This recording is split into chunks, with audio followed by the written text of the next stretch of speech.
inside heel hook grip on me. Okay, I'm going to try to clear this position. In order for him to break my leg, he needs control of my knee, he needs control of my heel, and he needs control of my toes. And if I don't do anything and he bridges a little bit, bad idea. Okay, so I need to do something to clear his control here. Okay, usually the first thing I'm going to try to do is, when he's setting up the position, I'm going to be trying to keep my toes out of his armpit. That's actually the easiest thing to deny him, because he can usually hold my heel or something like that, and the knee line can be quite hard to control. But if he does catch my heel, I'm going to be doing a movement which I'll just demonstrate it without it first. So the first movement is that I'm going to point my toes, I'm going to push into him, and then I'm going to turn against the heel hook. So this is a little bit scary the first time you do it, because it seems counterintuitive. I'm going in rather than running away, and I'm turning into the heel hook rather than rolling away from it. But this is actually what's mechanically optimal.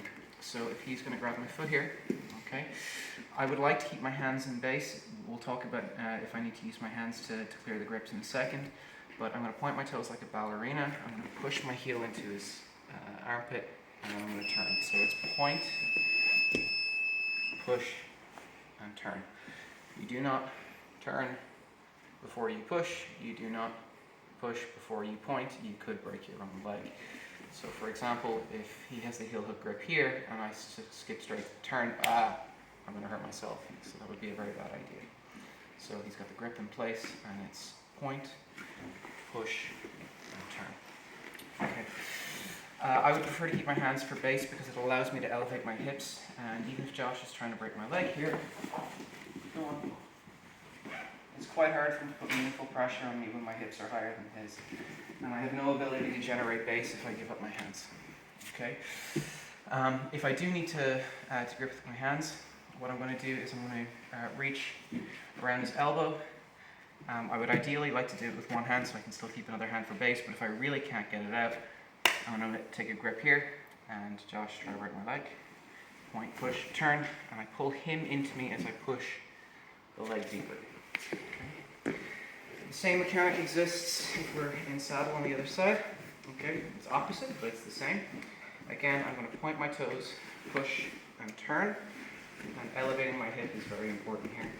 This is a harder slip to do because the ankle is less willing to bend this way, so you might find this more difficult. In this case, however, I have the benefit of being able to use my foot to start clearing his grip as well. Okay? So we can see here that Josh's knee is low, which means I have a route over for my foot. If his knee were high, like if he were triangling his legs, triangle your legs maybe, right, I'll be able to get in to the elbow here to assist the slip. Okay? Those would be my preferred ways of clearing the position. The next thing that we should do anytime we clear a heel hook is stop it from being re-exposed. Okay, so we're in standard ashi here. Okay, the heel hook is exposed when my knee is internally rotated and my foot is booted. Here he doesn't need to do very much to get a heel hook on me and tap me. Okay, so I want to do the opposite. I want my knee externally rotated, and I'd like to have my toes pointed. Okay, if Josh tries to heel hook me here,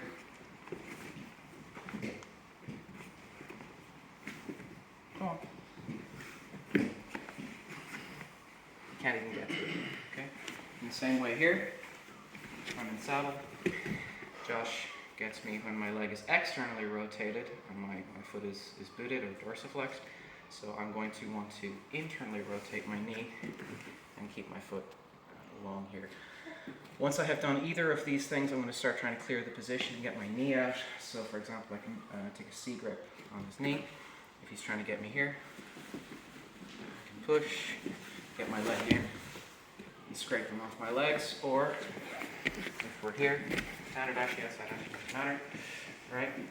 Once I've slipped the position, I can start trying to rock up to base, try to get him off my leg, whatever.